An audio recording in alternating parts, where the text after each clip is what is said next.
Hello दोस्तों, स्वागत है आपके चैनल ऑफिसर्स अड्डा में। दोस्तों, हमने जो सीरीज स्टार्ट की थी आरओ के प्रीवियस ईयर क्वेश्चन की, बढ़ते हैं आज उसके अगले क्लास में।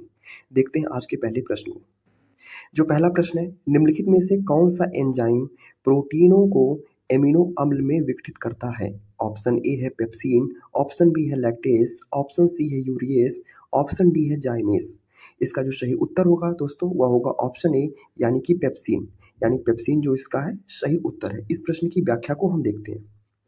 प्रोटीनों का पाचन अमाशय में प्रारंभ होता है। अमाशय में पेप्सिन नामक एंजाइम प्रोटीनों को छोटे पॉलीपेप्टाइड और उनके घटक एमिनो अम्लों में विघटित करता है। इसीलिए जो इसका सही उत्तर होगा वह होगा ऑप्शन ए यानी कि पेप्सिन। देखते हैं आज के अपने दूसरे प्रश्न को। सबसे अधिक प्रोटीन पाई जाती है ऑप्शन ए उड़द के दाल में, ऑप्शन बी अरहर के दाने में, ऑप्शन सी मटर के दाने में, ऑप्शन डी सोयाबीन के दाने में। इसका जो सही उत्तर होगा वह होगा ऑप्शन डी यानी कि सोयाबीन के दाने में। ठीक है, इस प्रश्न की व्याख्या को हम देखते हैं। प्रोटीन की सर्वाधिक मात्रा सोयाबीन में पाई जाती है। इसमें प्रोटीन की मात्रा 40% होती है। यह मुख्यतः दलहनी एवं तिलहनी फसल है। सोयाबीन से दूध तैयार किया जाता है जो गाय के दूध के समकक्ष होता है। सोयाबीन के दाने में 40% प्रोटीन, 20 से 30% वसा एवं 30% कार्बोहाइड्रेट पाया जाता है।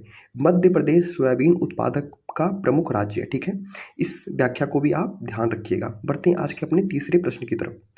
मानव के बाल एवं नाखून यानी नख में निम्नलिखित में से कौन सा प्रोटीन विद्यमान है? Option A oxytocin, option B keratin, option C vasopressin, option D trypsin. इसका जो सही उत्तर होगा वह होगा ऑप्शन बी यानी कि केराटिन। ठीक है, इस प्रश्न का सही उत्तर होगा ऑप्शन बी केराटिन।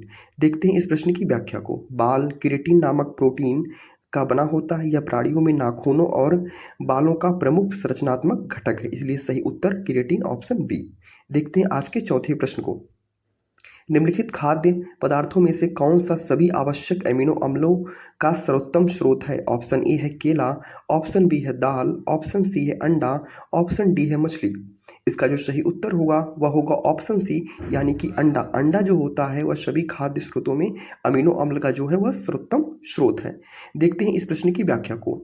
प्रश्नगत विकल्पों में अंडा सभी आवश्यक एमिनो अम्लों का सर्वोत्तम स्रोत है। अंडा प्रोटीन का उत्कृष्ट स्रोत है जिसमें सभी आवश्यक एमिनो अम्ल सही अनुपात में मौजूद होते हैं, इसलिए अंडा इसका सही उत्तर होगा। देखते हैं आज के अपने पांचवें प्रश्न को। पांचवा प्रश्न है, मानव शरीर में अधिकतम मात्रा में पाया जाने वाला तत्व होता है? ऑप्शन ए लोहा, option B phosphorus, option C sodium, option D calcium.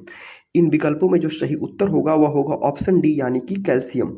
इस प्रश्न की व्याख्या को हम देखते हैं। ठीक है, मानव शरीर में प्रधान रूप में 6 तत्व पाए जाते हैं जिसमें ऑक्सीजन, कार्बन, हाइड्रोजन, नाइट्रोजन और कैल्शियम तथा फास्फोरस। मानव शरीर के भार का 65% oxygen, 18% carbon, 10% hydrogen, 3% nitrogen, 1.4% calcium तथा 1.1% फास्फोरस होता है। ठीक है, इसलिए सही उत्तर जो होगा इन विकल्पों में ऑप्शन डी यानी कि कैल्शियम सही होगा। ठीक है, देखते हैं आज के अपने छठे प्रश्न को। निम्नलिखित में से किसके चयापचयी प्रक्रम से अधिकतम ऊर्जा प्राप्त होती है? Option A carbohydrate, option B वसा, option C protein, option D खनिज। इसका जो सही उत्तर होगा वह होगा ऑप्शन बी यानी कि वसा। वसा के चयापचयी प्रक्रम से अधिकतम ऊर्जा प्राप्त होती है। इस प्रश्न की व्याख्या को हम देखते हैं। वसा के चयापचयी प्रक्रम से अधिकतम ऊर्जा मिलती है। 1 ग्राम वसा के पूर्ण ऑक्सीकरण से 9.3 किलो कैलोरी ऊर्जा मुक्त होती है। सामान्यतः एक वयस्क व्यक्ति को 20 से 30% ऊर्जा वसा से प्राप्त होनी चाहिए। 1 ग्राम ग्लूकोज यानी कार्बोहाइड्रेट अथवा प्रोटीन के पूर्ण ऑक्सीकरण से 4 किलो कैलोरी ऊर्जा प्राप्त होती है। इस व्याख्या को भी आप ध्यान में रखिएगा। ठीक है, बढ़ते हैं आज के अपने अगले प्रश्न, सातवें प्रश्न की तरफ। भोजन का एक प्रमुख अंग है। Option A starch, option B glucose, option C carbohydrate, option D cellulose. इसका जो सही उत्तर होगा वह होगा ऑप्शन सी यानी कि कार्बोहाइड्रेट। इस प्रश्न की व्याख्या को हम देखते हैं। कार्बोहाइड्रेट भोजन का एक प्रमुख अंग है। कार्बोहाइड्रेट कार्बन, हाइड्रोजन तथा ऑक्सीजन के यौगिक होते हैं, इसीलिए सही उत्तर जो होगा ऑप्शन सी यानी कि कार्बोहाइड्रेट। देखते हैं आज के अपने 8वें प्रश्न को। 8वां प्रश्न पूछ रहा है, गाय का दूध पीले सफेद रंग का होता है, जिसका कारण उसमें निम्नलिखित में से किसकी उपस्थिति है। जो दूध पीले सफेद रंग का होता है वह किस कारण होता है, यह पूछ रहा है। Option A casein, option B lactose, option C casein के साथ कैरोटीन, ऑप्शन डी लैक्टोस के साथ साथ ब्यूटेरिक एसिड। इसका जो सही उत्तर होगा वह होगा ऑप्शन सी यानी कैसीन के साथ कैरोटीन, इसका सही उत्तर होगा। इस प्रश्न की व्याख्या को हम देखते हैं। दूध में कैसीन नामक प्रोटीन उपस्थित होता है, इसी प्रोटीन के कारण दूध सफेद रंग का होता है। गाय के दूध के हल्के पीले रंग का कारण कैरोटीन की उपस्थिति है। कैरोटीन हाइड्रोकार्बन होता है जिसका सूत्र होता है C40O56। ठीक है, इस व्याख्या को भी आप ध्यान रखिएगा। बढ़ते हैं आज के अपने अगले 9वें प्रश्न की तरफ। कौन सूक्ष्म तत्व नहीं है, यह पूछ रहा है कि निम्नलिखित विकल्पों में कौन सूक्ष्म तत्व नहीं है। ऑप्शन ए लोहा, ऑप्शन बी जस्ता, ऑप्शन सी गंधक, ऑप्शन डी मैग्नीज। इसका जो सही उत्तर होगा वह होगा ऑप्शन सी यानी कि गंधक। गंधक जो है वह सूक्ष्म तत्व नहीं है। सूक्ष्म तत्वों की सभी चीज़ों के बारे में हम इसकी व्याख्या देखते हैं। मनुष्य एवं अन्य जंतुओं के लिए आवश्यक जो खनिज तत्व होते हैं उनको मुख्यतः 2 भागों में बांटा जाता है। पहला जो है दीर्घ पोषक तत्व, दूसरा जो है लघु या सूक्ष्म पोषक तत्व। ठीक है, लघु पोषक तत्वों की आवश्यकता सूक्ष्म मात्रा में होती है, जबकि दीर्घ पोषक तत्व की आवश्यकता अपेक्षाकृत अधिक मात्रा में होती है। आयरन, जस्ता, manganese, copper, iodine, cobalt, nickel, molybdenum, chromium आदि सूक्ष्म तत्व हैं, जबकि calcium, magnesium, sodium, potassium, phosphorus, chlorine और गंधक जो है वह दीर्घ तत्वों की श्रेणी में आते हैं। इसीलिए गंधक जो होगा वह सूक्ष्म तत्व नहीं है और लोहा, जस्ता और मैग्नीज जो है वह सूक्ष्म तत्व होते हैं। इस व्याख्या को भी आप ध्यान रखिएगा। बढ़ते हैं आज के अपने 10वें और अंतिम प्रश्न की तरफ।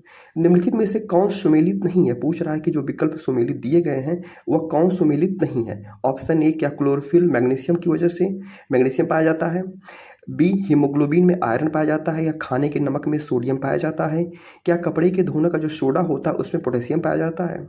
ये पूछ रहा है कौन सुमेलित नहीं है। इसका जो सही उत्तर होगा वह होगा ऑप्शन डी यानी कि जो पोटेशियम होगा, पोटेशियम गलत है। ठीक है, कपड़े धोने का जो सोडा होता है वह सोडियम कार्बोनेट में पाया जाता है। ठीक है, और ए बी सी जो विकल्प है वह सही सुमेलित है। इस प्रश्न की व्याख्या देखते हैं। ठीक है, जैसे इसमें बताया हमने कि इसमें सभी जो विकल्प हैं ए बी सी जो है वह सही सुमेलित हैं, और कपड़े धोने का सोडा जो होता है उसमें सोडियम कार्बोनेट पाया जाता है। ठीक है, ये थे आज के 10 महत्वपूर्ण प्रश्न जो पिछले सालों में आयोग के द्वारा समीक्षा अधिकारी, सहायक समीक्षा अधिकारी के पेपर में पूछे गए थे। ये प्रश्नों की श्रृंखला, एक प्रीवियस ईयर क्वेश्चन की श्रृंखला आपको कैसी लग रही है, इसका उत्तर कमेंट बॉक्स में ज़रूर दें। और अगर अभी तक आपने चैनल को सब्सक्राइब नहीं किया है तो सब्सक्राइब कर लें।